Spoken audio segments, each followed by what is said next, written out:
बिस्मिल्लाहिर्रहमानिर्रहीम। अस्सलाम वालेकुम दोस्तों, कैसे हो? उम्मीद करता हूँ आप सब खैरियत से होंगे। आज हम आपको ज़ोंग के फ्री इंटरनेट के बारे में बताएंगे, बिल्कुल फ्री, ना ही आपने बैलेंस करवाना है। तो वीडियो को शुरू करते हैं। लेकिन वीडियो को शुरू करने से पहले आपसे मेरी छोटी सी रिक्वेस्ट है कि अगर आप मेरे चैनल पर नए हो तो मेरे चैनल को सब्सक्राइब करो, इस वीडियो को लाइक करो और दोस्तों से शेयर करो ताकि आपके दोस्त भी इस वीडियो से फ़ायदा उठा सके।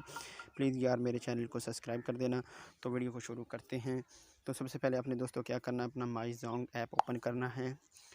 ओपन करने के बाद आपने नंबर डायल करना है 0315 49 49 80 250 और सबमिट पर क्लिक कर देना है आपने।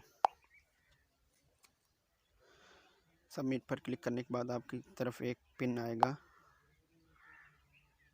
पिन को आपने यहाँ पर डायल कर देना है। मेरा पिन आ गया है, ऊपर आपको दिखाई दे रहा है कि मेरी तरफ एक मैसेज आया। मेरा पिन है 22 83 24 22 83 24 22 83 24 और मैं सबमिट कर देता हूँ।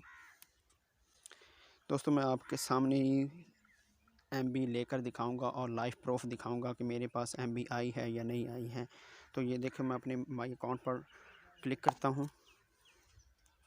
तो दोस्तों देखो, मेरी तरफ देखो कितनी एमबीज़ आ गई हैं। उन्होंने मुझे दी हैं, मुझे पहले उन्होंने मिनट्स दे दिए हैं, फिर मिनट्स, फिर उन्होंने मुझे 1482 एमबी दे दी है, फिर 100 एमबी, फिर 496 एमबी। तो दोस्तों उम्मीद करता हूँ आपको वीडियो पसंद आई होगी। अगर पसंद आई होगी तो इसको लाइक करना, दोस्तों से शेयर करना और मेरे चैनल को सब्सक्राइब करना। Thank for watching.